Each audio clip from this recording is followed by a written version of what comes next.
Hora Samanginang, ini adalah khotbah untuk Minggu tanggal 8 Desember 2024, Minggu Advent kedua.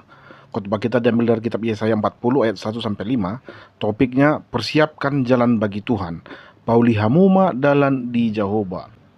Teks khotbah bisa kita baca di kolom deskripsi. Berikut ini penjelasan khotbah. Berita yang paling ditunggu oleh seorang narapidana adalah berita bebas tanpa syarat, apalagi setelah mengalami masa hukuman yang sangat panjang dan berat. Ada satu kisah nyata yang terjadi di Indonesia 20 tahun yang lalu. Seorang bernama Mary Jane Veloso, seorang perempuan berkebangsaan Filipina, dia ditangkap di Bandara Internasional Adi Sucipto, Yogyakarta di Indonesia pada tahun 2012 dengan tuduhan drugs trafficking atau penjualan obat-obat terlarang setelah di dalam kopernya ditemukan heroin yang bernilai kurang lebih 500.000 US dollar. Tanggal 25 April 2015, selama kunjungan oleh keluarganya dan duta luar negeri Filipina ke Nusa Kambangan, tempat di mana Mary Jane ditahan, Mary Jane menyerahkan 4 surat yang ditulis dengan tangan langsung. Satu suratnya kepada Presiden Filipina pada saat itu, Benigno Aquino III. Isinya permohonan agar Presiden Filipina ini bersedia untuk menyelamatkan dan mengusahakan pembebasan nyawanya. Surat kedua diberikan kepada keluarganya. Surat ketiga kepada kaula muda supaya tidak mau tertipu dengan tawaran-tawaran dari agensi tentang bekerja di luar negeri. Iming-iming gaji besar, tak taunya tertipu. Lalu yang keempat, surat itu dituliskan kepada orang-orang yang telah membuat dia mengalami penderitaan ini. Biar saya kutip sedikit isi surat tersebut. Demikian isinya. Kepada orang-orang yang telah menghancurkan hidupku, aku ingin menyampaikan kepada mereka bahwa hati mereka tidak akan tenang oleh kejahatan yang telah mereka lakukan, dan mereka akan menghentikan pekerjaan buruk mereka sehingga tidak ada lagi korban yang menjadi korban pekerjaan ilegal ke luar negeri. Kalian tahu bahwa aku tidak bersalah, dan aku akan digantung akibat dosa yang tidak pernah aku lakukan. Bahkan jika eksekusi tetap dilakukan, aku tahu Tuhan Allah tidak tidur. Dia akan memberiku keadilan atas semua yang telah terjadi kepadaku. Aku berharap pikiran kalian akan dijernihkan dan kalian akan merasa kasihan. Aku berharap orang yang menghancurkan hidupku segera tertangkap dan tidak ada lagi seorang pun yang akan menjadi korban sepertiku. Bagiku ini sangat menyakitkan dan sangat sulit untuk menerima bahwa semua ini harus terjadi melalui orang-orang seperti kalian yang melakukan hal-hal buruk. Namun meskipun begitu buruknya apa yang kalian lakukan kepadaku, aku akan tetap selalu berdoa kepada Tuhan dan Allahku dan meminta pengampunan atas semua dosa-dosa dan dari kejahatan yang telah kalian lakukan. Belum terlambat untuk bertobat. Janganlah lagi terlibat. Masih ada masa depan yang menunggumu jika kalian maju ke depan dan meminta pengampunan dari semua orang yang telah berbuat dosa terhadapmu. Percayalah kepada Tuhan. Dikatakan begitu. Nah, Mary Jane divonis hukuman mati pada saat itu dan dijadwalkan akan dieksekusi bersama dengan para terpidana mati lainnya. Waktu itu ada duo Bali Nine, Andrew Chen dan Murian Sukumaran. Baru ada orang Brazil bernama Rodrigo Gularte, baru seorang warga Indonesia, baru 4 orang warga Nigeria. Hari eksekusi ditentukan yaitu tanggal 29 April 2015 jam 1 pagi atau jam 2 pagi kalau waktu Filipina. Pagi harinya, tanggal 28 April 2015, beberapa jam sebelum eksekusi di Indonesia, Mary Jane melakukan kunjungan terakhirnya kepada anak-anaknya dan keluarganya. Ini seharusnya menjadi kunjungan terakhir karena malam dini hari nanti dia akan eksekusi. Jadi pas tiba masa orang tu anak pernah.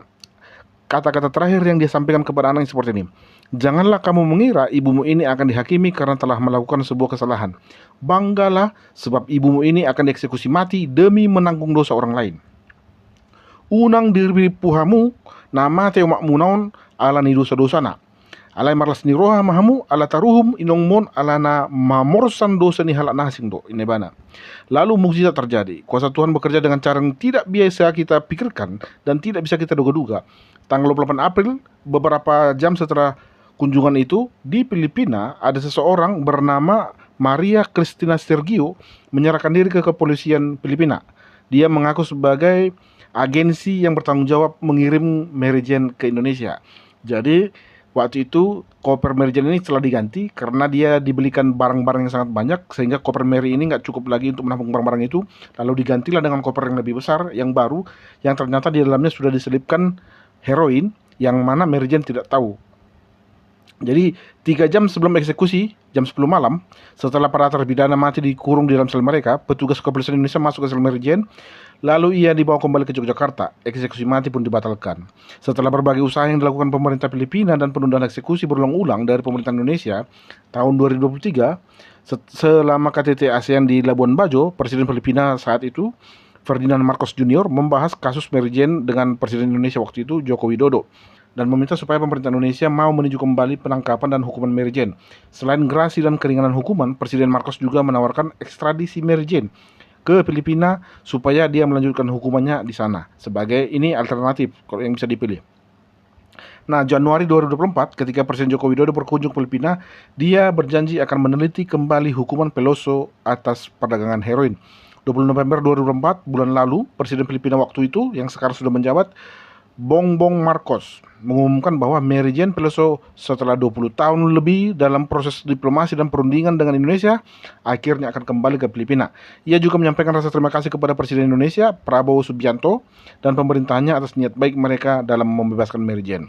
Menteri Indonesia, Yusril Iza Mahendra, merilis pernyataan bahwa terkait kasus Mary Jane, Indonesia akan melakukan apa yang belum pernah dilakukan sebelumnya, yaitu mengirim narapidana ke negara asalnya untuk melanjutkan hukuman di sana. Mary Jane akan diterbangkan ke Filipina di bulan Desember ini, tapi belum pasti di tanggal berapa dia akan dikirim. Nah, sedikit mirip dengan penderitaan Mary Jane Peloso, penderitaan bangsa Yehuda juga ada berhubungan dengan dia, di mana setelah 70 tahun lamanya mereka mengalami penawanan di Babel, akhirnya berita kebebasan itu pun menghampiri mereka. Dosa Yehuda begitu besar sehingga mereka harus menanggung penindasan yang begitu lama. Namun karena kuasa Tuhan yang besar, bangsa itu akan mendapatkan kembali keadilan dari Tuhan karena kesalahannya telah diampuni. Bagaimana cara Tuhan membebaskan Israel? Mereka ini 70 tahun lamanya menjadi budak. Mereka tidak terlatih dan tidak terbiasa berperang karena mereka ini para budak, bukan para prajurit. Ternyata Tuhan memakai bangsa asing untuk membebaskan bangsa Israel. Sejarah mencatat bangsa Babel ditaklukkan oleh serbuan bangsa Persia yang datang menyerbu mereka. Dalam kisah ini, Babel runtuh dan jatuh ke dalam kekuasaan Raja Persia. Setelah Babel dikuasai oleh Persia, mereka, raja-raja Persia ini melihat bahwa ada bangsa asing yang bercampur dengan bangsa Babel di negeri itu, yaitu bangsa Yehuda. Lalu raja memutuskan untuk memulangkan mereka ke negeri asalnya. Ada yang pulang, ini adalah bisa kita baca kisahnya di kitab Nehemia dan Esra.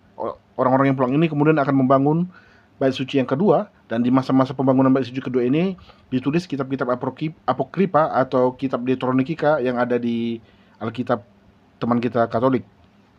Tapi ada juga yang tidak kembali. Yang tidak kembali itu kemudian menyembunyikan identitasnya dan mereka tetap bertahan di Persia. Kisahnya bisa kita baca di kitab Ester. Nah, kalau minggu lalu kita berbicara tentang bagaimana mempersiapkan diri menyambut hari penghakiman dari Tuhan, supaya hukuman Tuhan tidak tertimpa kepada kita, maka di minggu Advent kedua ini, kita diajarkan untuk bersuka cita sebab penghakiman Tuhan itu adil.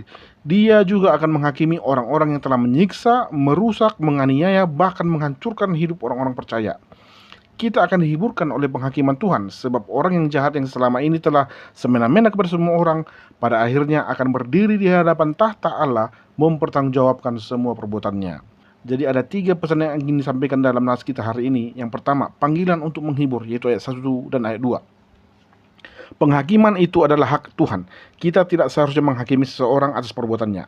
Adalah lebih baik bagi kita untuk menghibur dan melegakan hati orang-orang yang telah menjadi korban dari perbuatan jahat orang lain.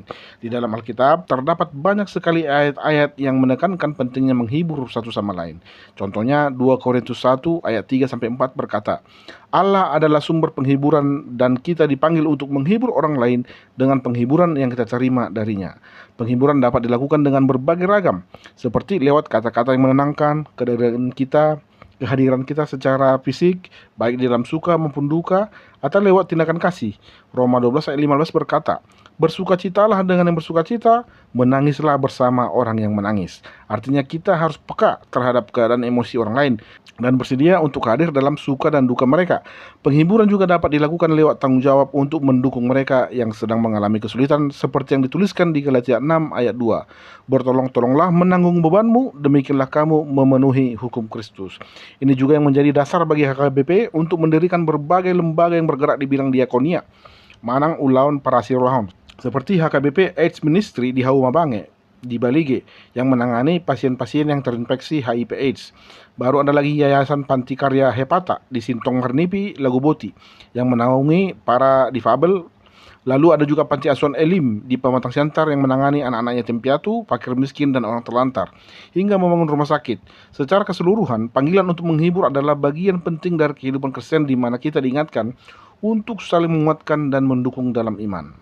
Sama seperti Mary Jane Peloso yang selama masa penantian akan kejelasan hukumannya, ia mendapatkan berbagai dukungan baik dari warga Filipina maupun dari keluarganya, bahkan hingga para pejabat dan public figure seperti Manny Pacquiao, juga dari warga Indonesia. Ada Ibu Retno Suseno, bahkan penyanyi Anggun juga ikut membantu menghibur beliau. Yang kedua, mempersiapkan jalan Tuhan di ayat 3. Mempersiapkan jalan bagi Tuhan merujuk pada tindakan mempersiapkan hati dan kehidupan kita untuk kedatangannya. Bukan saja tentang fisik, tetapi juga kesiapan hati dan spiritualitas kita yang menjadikan diri kita dan lingkungan kita siap untuk menerima Tuhan. Kita perlu menghilangkan segala rintangan yang menghalangi hubungan kita dengan Tuhan. Rintangan ini bisa berupa dosa, kebencian, ketidakpuasan, sungut-sungut, dan hal-hal lain yang mungkin telah menjadi penghalang bagi kita untuk berjumpa dengan Tuhan. Lalu kita dipanggil untuk menjadi suara yang bersaksi tentang kebenaran dan kehadiran Tuhan. Kita harus bersedia menjadi alat Tuhan untuk membawa orang lain kepadanya. Yang ketiga, mempersiapkan jalan juga memerlukan disiplin rohani seperti berdoa, membaca Alkitab, dan merenungkan firman Tuhan. Ini semua dapat dilakukan secara pribadi maupun berkelompok dengan mengajak orang lain untuk bergabung dalam kegiatan-kegiatan doa dan renungan-renungan firman. Yang ketiga, pengenalan akan kemuliaan Tuhan, yaitu yang tertulis di ayat 4-5. Dikatakan di ayat 5, setiap lembah akan ditinggikan dan setiap gunung akan direndahkan. Tuhan akan menyatakan dirinya dan kemuliaannya dan semua manusia akan melihatnya. Tidak ada penghalang dan tidak tertutupi. Ibarat umat manusia berdiri bersama-sama di hamparan tanah datar yang sangat luas, memandang langsung ke arah kemuliaan Tuhan. Pengenalan akan kemuliaan Tuhan ini di Perjanjian Lama dapat dilihat salah satunya di kitab Yesaya 6 ayat 1-3. Dikatakan, Tuhan duduk di atas tahta yang tinggi dan menjulang, dan ujung jubahnya memenuhi bait suci. Ia dikelilingi oleh malaikat yang memuji-mujinya, menunjukkan kemuliaan Tuhan, menginspirasi pujian dan penyembahan. Dalam Perjanjian Baru, kemuliaan Tuhan dinyatakan melalui Yesus Kristus. Dalam Yohanes 1 ayat 14 dikatakan, firman itu telah menjadi manusia dan diam di antara kita, dan kita telah melihat kemuliaannya. Ayat ini sekaligus menggenapi nubuatan Nabi Yesaya yang menyebut Yesus sebagai Immanuel, yaitu Tuhan beserta kita. Tuhan yang menjelma menjadi manusia, hadir dan hidup bersama-sama dengan manusia. Ia adalah gambar Allah yang tidak kelihatan di Kolose 1 ayat 15. Ia adalah cahaya kemuliaan Allah dan gambar wujud Allah yang menopang segala yang ada dengan firman-Nya di Ibrani 1 ayat 3. Ada orang berkata bahwa nubuatan Nabi Yesaya keliru, sebab dikatakan di kitab Nabi Yesaya namanya adalah Immanuel, sementara namanya Yesus di Perjanjian Baru. Berarti tidak sama. Kalau begitu keliru. Tidak ada yang keliru. Bahkan ini sangat presisi, sangat akurat. Sebab Immanuel artinya Tuhan beserta kita. Yesus adalah Tuhan dan Dia hidup tinggal bersama-sama di antara manusia. Nah, pengenalan akan kemuliaan Tuhan membawa kita kepada penghayatan yang lebih dalam akan kasih, keadilan, dan kebijaksanaannya. Ini juga mendorong kita untuk hidup dalam penyembahan dan pengabdian yang memperlihatkan kemuliaan Tuhan dalam tindakan kita sehari-hari. Sebagai umat percaya, kita dipanggil untuk mencerminkan kemuliaan-Nya melalui hidup kita dan menjadi saksi bagi orang lain. Adalah baik bagi kita untuk berhenti menghakimi orang lain, sangat baik bagi kita untuk lebih mendorong untuk melakukan kegiatan diakonia atau kegiatan saling mengasihi, kegiatan tali kasih, penghiburan kepada orang lain daripada kita menghakimi satu sama lain. Percayalah, penghakiman Tuhan akan turun kepada semua orang. Setiap orang akan mempertanggungjawabkan perbuatannya masing-masing. Kadang-kadang kita bertanya seperti ini, Mang Inang. Mengapa sepertinya kehidupan orang beragama, orang beriman itu selalu tidak jauh-jauh dari penderitaan, hidup serba kekurangan, penyiksaan. Tapi kalau kita lihat kehidupan orang-orang yang menolak Tuhan itu biasanya taraf hidupnya lebih baik dan selalu meningkat dan bahkan mengalami kehidupan yang lebih baik daripada orang-orang beriman. Kita perlu tahu bahwa kisah hidup kita di dunia ini tidak seperti kisah sebuah film. Ceritanya berakhir begitu kita sudah meninggal. Tapi ini lebih mirip seperti sinetron. Ada episode-episodenya. Jadi kehidupan kita di dunia ini hanyalah satu episode dari rangkaian episode lain yang akan kita lihat kembali. Setelah kita mati, kita akan dihakimi, dan di sana kita akan mengalami cerita lain lagi, cerita yang baru. Apakah kita masuk neraka, kita akan melanjutkan kisah hidup kita di neraka. Apakah kita masuk surga, maka kita akan melanjutkan hidup kita di surga. Jadi berhentilah untuk membandingkan hidup Anda dengan orang lain. Fokuslah kepada apa tujuan hidup Anda. Kenapa kita ada di sini? Apa tujuan kita hidup di sini? Dan kemana kita akan pergi ketika kita mati nanti? Supaya kita menjadi orang yang dibenarkan di hadapan Tuhan ketika hari penghakiman itu datang. Sehingga dengan demikian kita beroleh anugerah Allah dan kita diselamatkan. Amin. Selamat hari Minggu, selamat merayakan Natal bagi Anda yang sudah merayakan, dan selamat menyambut hari Natal bagi yang belum merayakan. Tuhan Yesus memberkati. Selamat hari Minggu.